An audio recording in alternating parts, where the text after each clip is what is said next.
MDS joins us now for the Week 11 awards. Before we get started, MDS, interesting jersey choice back there. You got to let us know what that is and how it ties into the current news cycle in the NFL.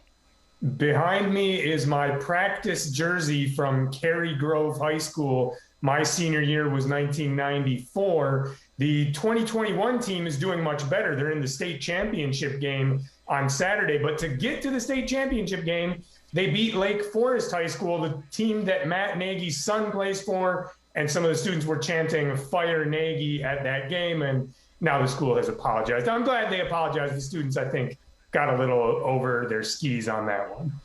And Nagy was cool with it, and he said he actually didn't hear it. But he said, look, I understand people have their opinions and they're allowed to articulate them. I thought he was very pragmatic about all of the criticism he's receiving. And you know what? Maybe he's being smart, because if he acts like it bothers him, it's probably only going to get worse. All right, Week 11 awards, Offensive Player of the Week. MDS, you're up.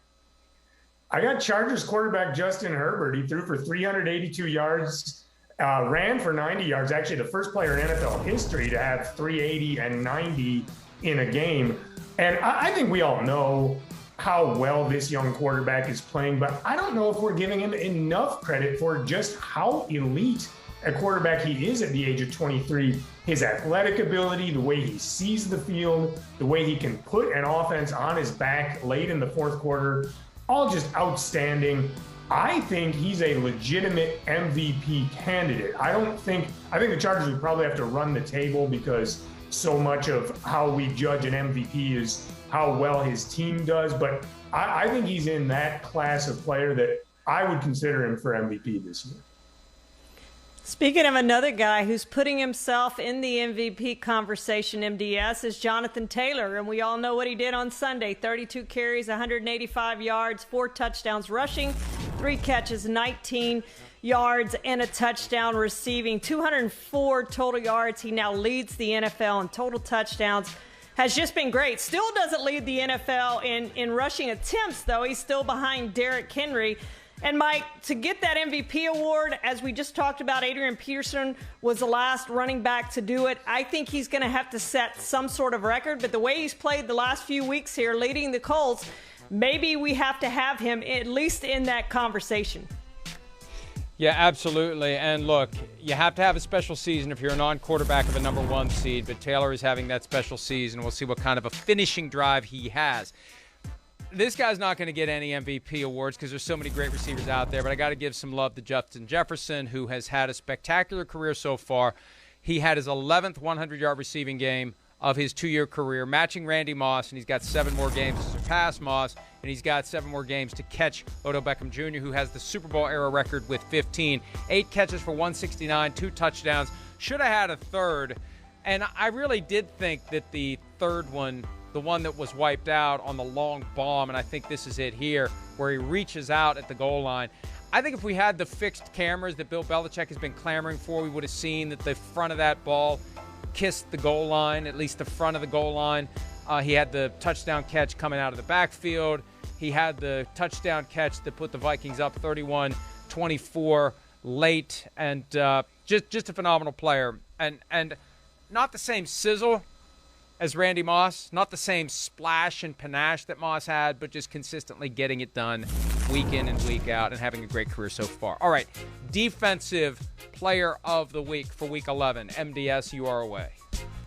Patriots linebacker Kyle Van Noy had 2 sacks and a pick 6 as New England shut out Atlanta on Thursday night. And I think Van Noy just illustrates how good Bill Belichick's defenses have been at making the most of players' talents and putting them in the best position to win. You know, Van Noy was a 2nd-round pick of the Lions, so the talent was never in doubt, but he just didn't play like a 2nd-round pick in Detroit.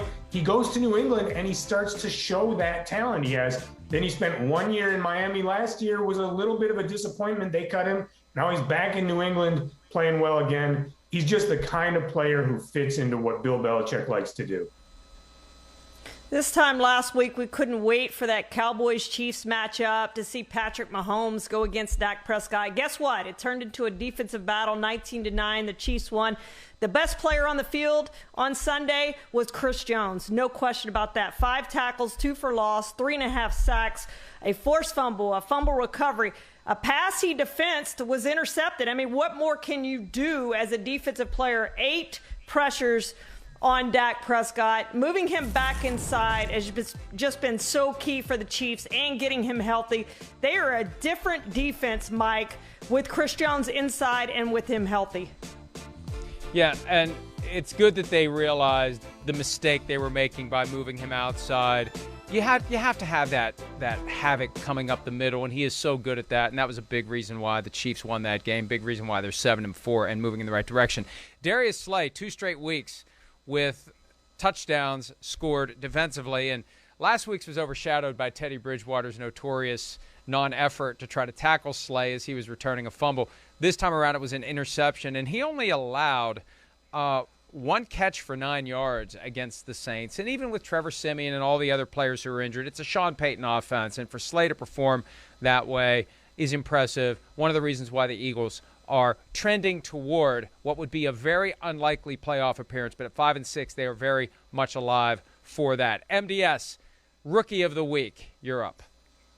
Jets receiver Elijah Moore had the best game of his young career with 8 catches for 141 yards on Sunday. This has been a rough Jets season without a lot of progress in their rebuilding effort. But I do think Moore, a second-round pick, is someone the Jets have to be excited about. Jets coach Robert Saleh hasn't had a lot to feel excited about this season, but he said after Sunday's game that Moore is going to be special. I think he's right about that, and the Jets have to hope Zach Wilson and Elijah Moore become a kind of pitch and catch combination who can win for them for years to come. Until further notice, I'm going to pick Micah Parsons as my Rookie of the Week. This is the second straight week I've picked him, and I think 3rd or 4th overall. If Chris Jones was the best player on the field, Micah Parsons was the second best player on the field. 4 tackles, 2 sacks, 2 tackles for loss, a forced fumble.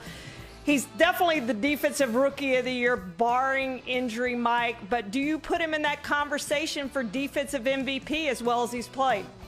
Or defensive player of the year? Entirely possible. It really is. Although if Chris Jones is going to be racking up 3.5 sacks a game, he's probably going to run away with the thing. Yeah. But it is possible.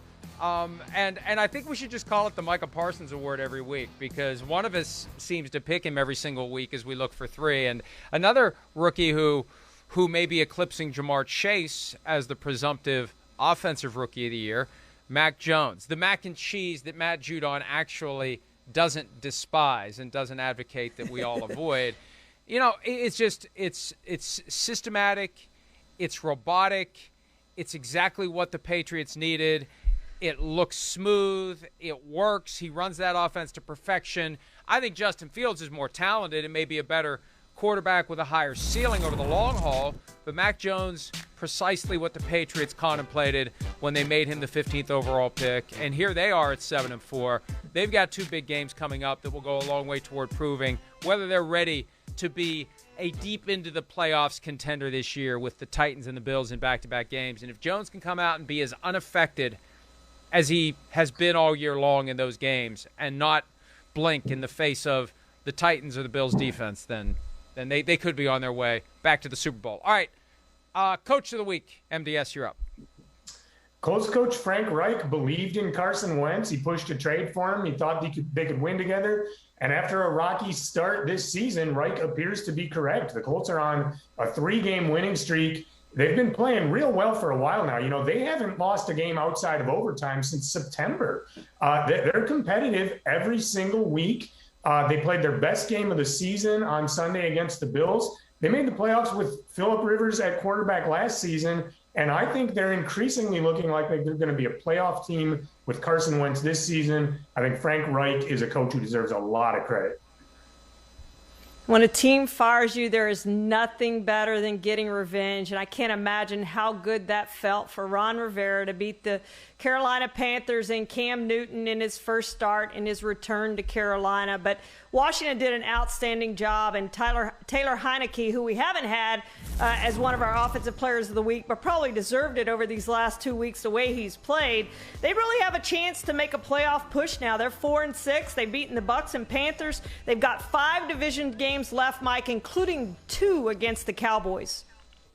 All right, real quickly from me, and look, it wasn't a defensive masterpiece by the Vikings, but Mike Zimmer gets it for one very important reason, and that is ensuring that there was no window of opportunity, there was no time left, there was not even one tick on the clock for Aaron Rodgers to try to catch or beat the Vikings when they made a field goal that put the Vikings ahead as time expired against the Packers. That gets it for Zimmer because other coaches haven't quite mastered the art of leaving no time.